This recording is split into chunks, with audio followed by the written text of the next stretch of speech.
इस कहानी से किसी को ये सीख मिल सकता है कि अगर किसी को ये लगे कि उनके पास जीने के लिए कुछ भी नहीं है, कोई मकसद ही नहीं है, तब भी उसी सिचुएशन से वो जीने की उम्मीद जगा सकते हैं। कहानी है शीतल की, जो बहुत ब्यूटीफुल और इंटेलिजेंट भी थी। शीतल का एज 28 साल होगा और वो एक एजुकेटेड लड़की थी और अपनी पापा की लाडली थी। शीतल अपने पापा से बहुत क्लोज थी और वो हर बात अपने पापा से शेयर करती थी। जबकि उसकी शादी की उम्र हो गई थी तो घर वाले उसके लिए रिश्ते भी ढूंढने लगे थे। जब कभी भी शीतल के घर कोई भी रिश्तेदार या फिर नेबरहुड उसके घर आता, उसकी शादी के बाद छेड़ता। बहुत सारा रिश्ता देखने के बाद फाइनली शीतल का रिश्ता पक्का हो गया। सारे बहुत खुश थे क्योंकि एक तो अरेंज मैरिज था और शीतल को लड़का बहुत पसंद आया था। लड़का जॉब करता था और एक बहुत अच्छी पोस्ट पे था, लेकिन उसका जॉब ट्रांसफरेबल था, यानी कि हर 3-4 साल में उसका जॉब का जो जगह था वो चेंज हो जाता था। इनिशियली किसी को ये कोई प्रॉब्लम नहीं लगा और प्रॉब्लम होनी भी नहीं चाहिए, क्योंकि बहुत सारे जॉब ऐसे ऑलरेडी हैं जो ट्रांसफरेबल है। लेकिन शीतल के लिए यही चीज़ शादी के बाद एक प्रॉब्लम लेके आई। शादी का 1 महीना गुजर चुका था, दोनों साथ में बहुत खुश थे।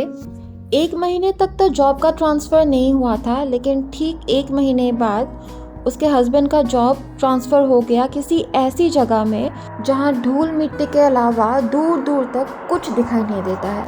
राजस्थान में किसी एक कंपनी में उसके हस्बैंड का जॉब ट्रांसफ़र हो गया और रहने के लिए कंपनी ने उन दोनों को एक क्वार्टर प्रोवाइड किया था जो बहुत ही भीतरी इलाके में था। क्वार्टर तो अच्छा था, लेकिन शीतल को एक चीज़ खाए जा रही थी कि वो वहाँ पे सरवाइव कैसे करेगी।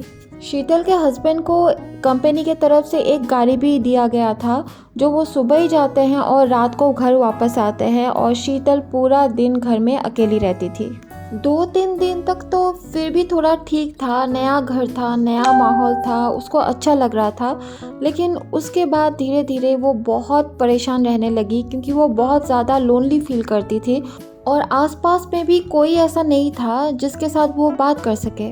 इनफैक्ट उस जगह पे अगर कहीं पे बाहर भी जाना पड़े तो खुद को पूरा रैप करके जाना पड़ता था कि थोड़ा भी कहीं बाल ना निकले, नाक ना निकले, आंखें ना निकले, कहीं से कुछ नहीं निकलना चाहिए, क्योंकि गर्मी, धूप और मिट्टी बहुत ज़्यादा था वहाँ पे।